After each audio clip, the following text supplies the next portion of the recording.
नमस्कार, मैं पंडित ब्रजेश चंद्र पाठक मनोकामना ज्योतिष चैनल पर लगातार गोचर फल, राशिफल, साप्ताहिक राशिफल, मासिक राशिफल, वार्षिक राशिफल लगातार आपको मैं बनाकर आपके फरमाइश के अनुसार भेंट करते रहता हूं।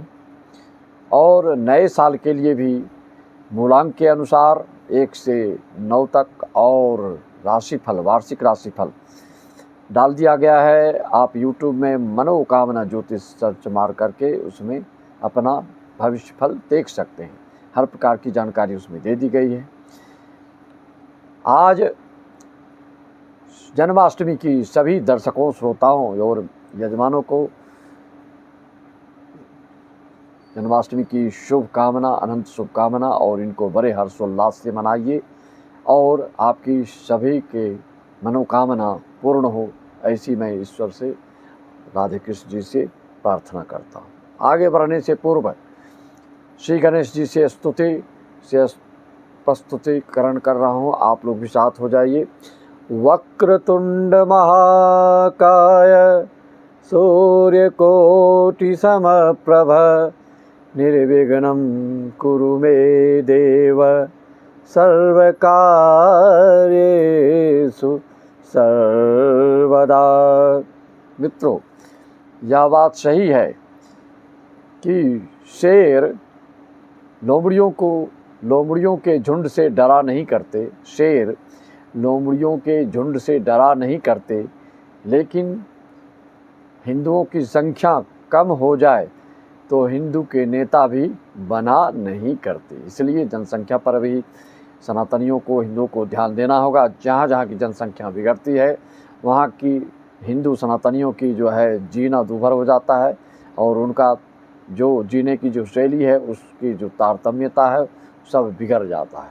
मित्रों, राशिफल में कल 17 अगस्त से सूर्य जो ग्रहों के राजा हैं, और अभी उनको हर साल का जो पद दिया जाता है, हर एक व्यक्तियों का जैसे चुनाव में दिया जाता है, उसी तरह से ग्रहों के भी हर साल के अलग अलग संवत्सर का नाम होता है। अलग अलग कोई मंत्री पद हासिल करते हैं, कोई सेनापति बनते हैं, कोई मंत्री बनते हैं। तो उस हिसाब से इस साल के आप जानते हैं 30 मार्च से सूर्य राजा भी हैं और मंत्री भी हैं।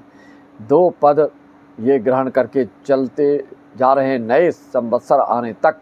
अगले साल फिर मार्च में इनके जो परिवर्तन होंगे संवत्सर आदि के, तब इनका ये पद परिवर्तन होगा। तब तक के लिए इनका जो योग बना है 100 साल के बाद, खास करके जिनकी सिंह राशि है उनके लिए तो लाभ ही लाभ है। मेष लग्न, धनु लग्न वालों के लिए भी बहुत ही लाभ होगा, लेकिन सिंह राशि और लग्न भी जिसका हो तो ज़्यादा लाभ इनको निश्चित तौर पर मिलेगा। और लाभ में बढ़ोतरी कैसे बढ़ती जाती है, अगर सूर्य की दशा अंतर्दशा भी चल रही हो या सूर्य की मित्र की दशा चल रही हो तो भी आपको विशेष लाभ होगा। और सूर्य की दशा अंतर्दशा होने से और मेष सिंह लग्न होने से आपको आकूत धन संपदा, वाहन, मकान, बंगला और हर तरह से, हर समस्या से निजात मिलने जा रहा है।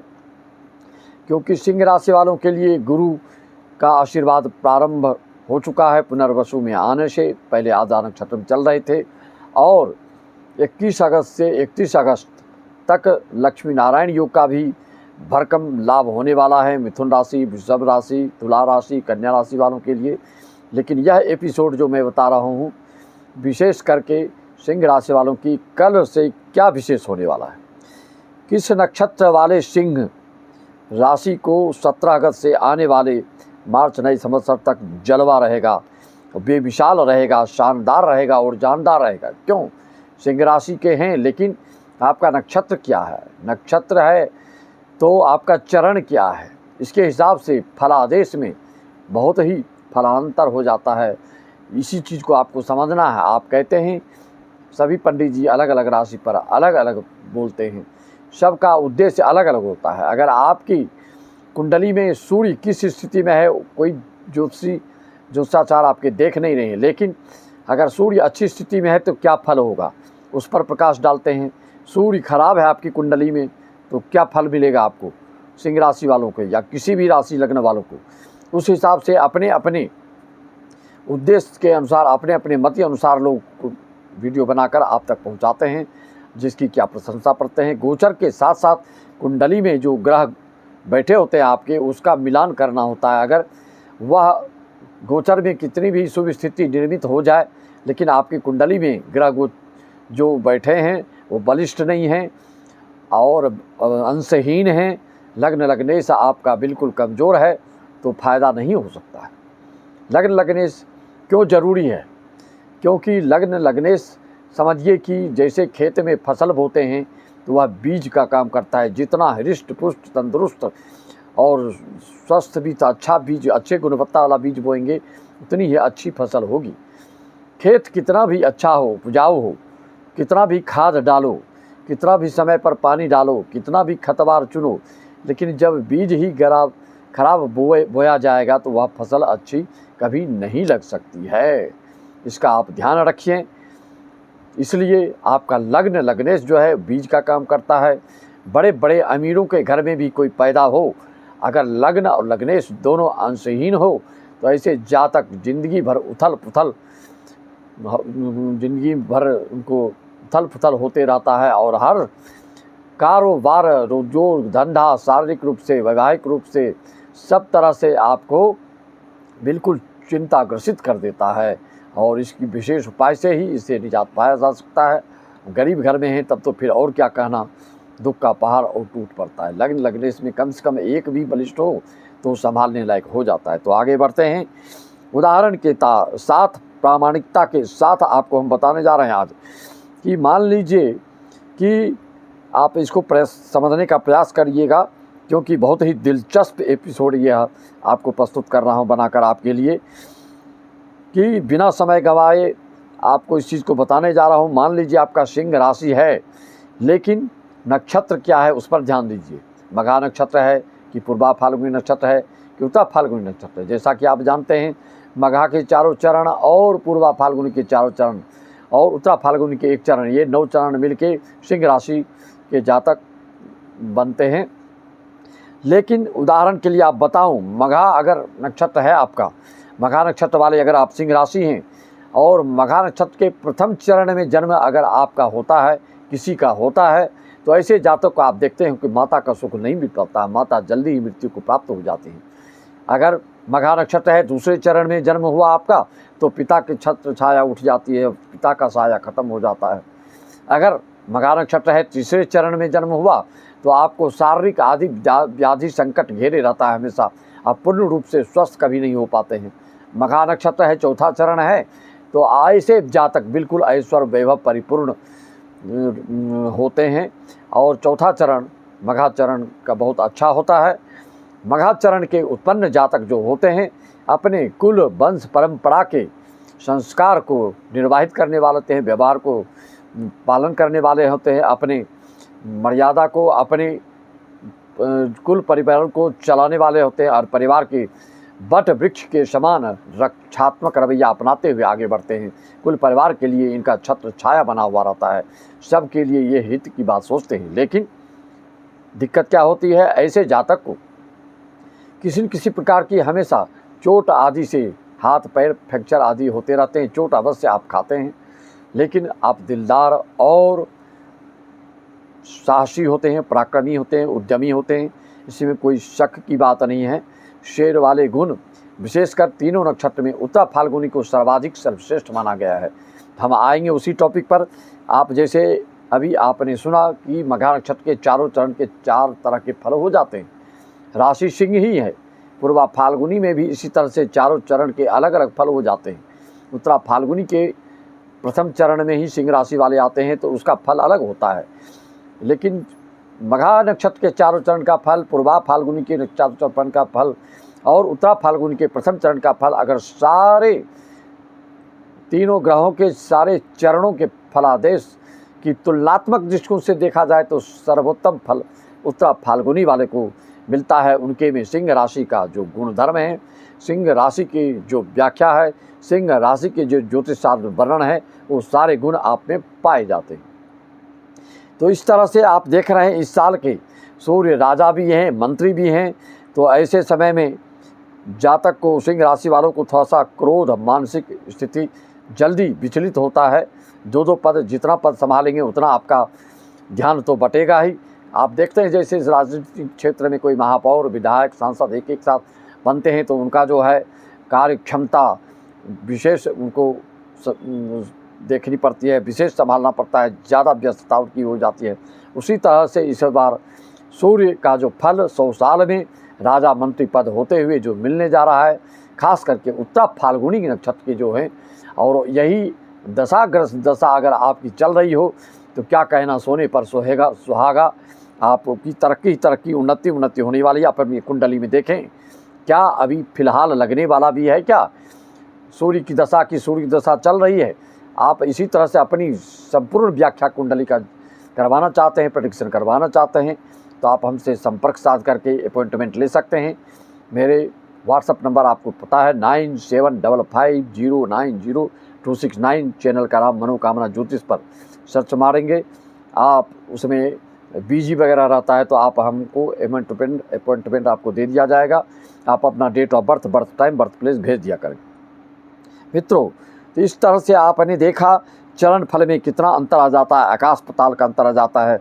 तो कौन सा ज्योतिषी किस नक्षत्र के हिसाब से और किस ग्रह गोचर के हिसाब से जो बनाते हैं, आपको वीडियो पहुंचाते हैं सिंह राशि वालों के लिए, इसीलिए फल में अंतर आ जाता है।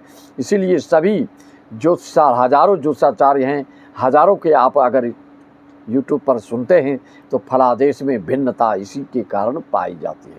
एक तो यह बात, दूसरी बात सभी की अपनी अपनी काबिलियत, अपनी अपनी योग्यता, अपनी अपनी विद्वता, अपनी अपनी सूक्ष्मता, जिस ज्योतिषों में जितनी होगी, जितने अनुभव होंगे उनके सालों साल के, जो नवयुवक लोग हैं उनका अनुभव, जो वयोवृद्ध हैं उनका अनुभव, आप जान सकते हैं, इस चीज़ को समझ सकते हैं कि कितना अंतर हो जाता है।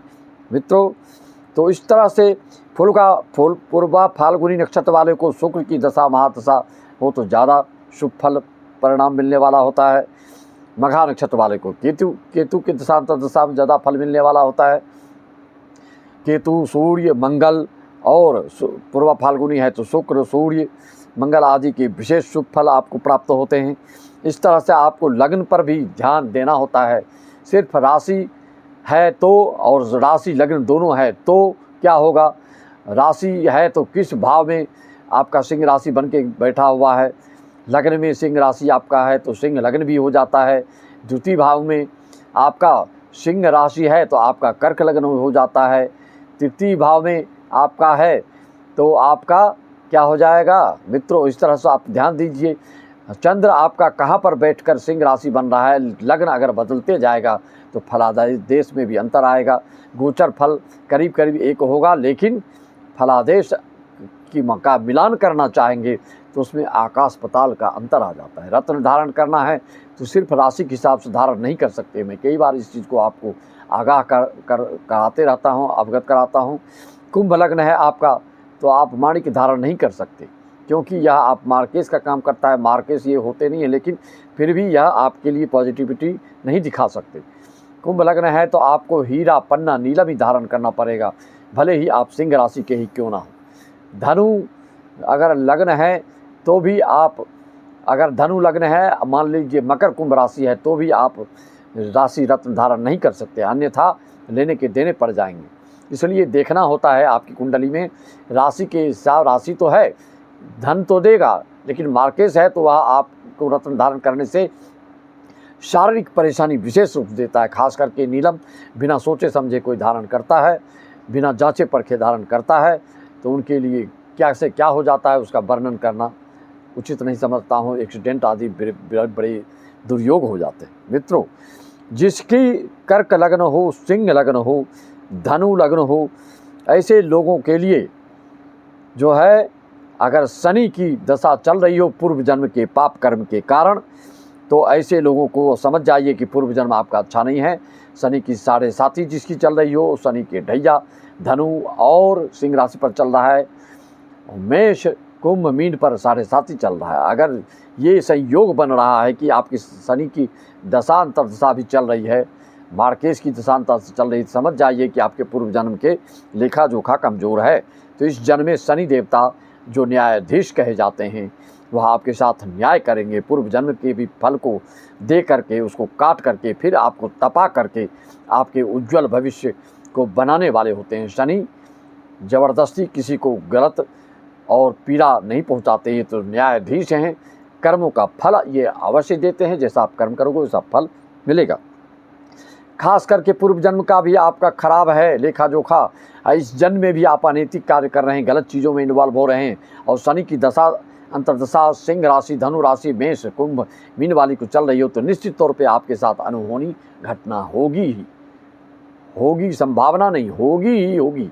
जिस किसी की भी कुंडली में आप इसको देख लीजिए, अगर आपके पूर्व जन्म के कर्म गलत बता रहे हैं आपकी कुंडली, और वर्तमान में जिसकी ढैया 7.5 जिसके राशि लग्न पर चल रही है और उनकी मार्केश अगर है शनि, तो आपको निश्चित तौर पे, और अनैतिक कार्य से जुड़े हैं तो निश्चित तौर पे आपके साथ अनहोनी इस 2.5 साल और 7.5 साल के अंतर्गत विशेष रूप से होता है। इसलिए जिसका शनि ठीक हो तो उसको डरने की बात नहीं, शनि जिसका खराब हो तो इसका उपाय तत्काल, तत्क्षण, तत्सद्य तुरंत कर लेना चाहिए। मित्रों, इस तरह से आप देख रहे हैं कुंडली दिखाने का क्या फ़ायदा होता है, कुंडली क्यों दिखाना चाहिए। कई लोग पूछते हैं कुंडली से भय हो जाता है। भाई अगर बीमारी है तो डॉक्टर के पास क्यों जाते हो, डॉक्टर तो बीमारी बताएगा तो डर के मारे मर जाओगे। कैंसर होता है कैंसर बताते हैं, कुछ रोग है तो कुछ लोग बताते हैं, जो भी रोग है वह बताएंगे, तभी तो उसका उपचार होगा, तभी तो उसका निदान होगा, तभी तो उसका उपाय करोगे, अन्यथा ऐसे ही ज़िंदगी चली जाएगी। कुंडली दिखाने से, उदाहरण के तौर पे मान लीजिए आप खेल जगत में नाम कमाना चाहते हैं, आप बड़े क्रिकेटर बनना चाहते हैं, फुटबॉलर बनना चाहते हैं, कुछ भी बड़े खेल जगत में नाम करना चाहते हैं, अगर आपकी कुंडली में एक्सीडेंट योग दिया है, पैर टूटने के योग दिया है, आपको ये पता चल गया है कि आपके पैर में विशेष तकलीफ आने वाला है, ज्योतिषचार्यों के अनुसार पहले से आगाह और डेट सन सब बता देते हैं, तो उस हिसाब से अगर आप खेल भी लाखों लाख खर्च करते हो तो वह पैसा फलीभूत नहीं होगा। जब विकलांग हो जाएंगे, जब चोट लगेगी, एक्सीडेंट होगा, तो सारे के सारे धन आपके बर्बाद हो जाएंगे। सिर्फ सरकारी विकलांगता के हिसाब से जो आपको पैसा मिलना है वही मिल सकता है, आप अगर अक्षम हो गए हैं तो। लेकिन कुंडली दिखाने से यही फ़ायदा होता है कि आप किस क्षेत्र में आगे बढ़ सकते हैं, आपके बच्चे किस क्षेत्र में ज़्यादा आगे बढ़ सकते हैं, स्कॉलरशिप ले सकते हैं, डिस्टिंक्शन से पास हो सकते हैं। जिस क्षेत्र के पूर्व जन्म का आपका संस्कार होता है उसी क्षेत्र में बच्चों को पढ़ाई करके आगे बढ़ाना चाहिए। वो डॉक्टर बनना चाहता है, आप इंजीनियर बनवाओगे, वह इंजीनियर बनाना चाहता है, आप उसको वकील बनाना चाहोगे। कहने का मतलब रुचिकर विषय होना चाहिए, और इसमें अभिभावक को प्रेशर नहीं डालना चाहिए कि तुम डॉक्टर ही बनो। कोई अड़ोस पड़ोस में कोई डॉक्टर बन गया तो आप बोलोगे डॉक्टर बनोगे, कोई मंत्री राजनीतिक क्षेत्र में सफलता प्राप्त कर रहा है तो आप बोलोगे राजनीतिक क्षेत्र में जाओ। ऐसा कभी नहीं होता है। आपको अपनी कुंडली के हिसाब से ही ज्योतिषियों से मार्गदर्शन ले करके उसके हिसाब से आगे बढ़ना चाहिए, इसलिए कुंडली दिखाना जायज़ होता है। मित्रों, आप समझ रहे हैं आजकल आरक्षण की बात हो रही है, हर चीज़ में आरक्षण। जहाँ डॉक्टर की बात है वहाँ आरक्षण करोगे तो क्या दुर्गति हो सकती है पेशेंट की, आप समझ सकते हो।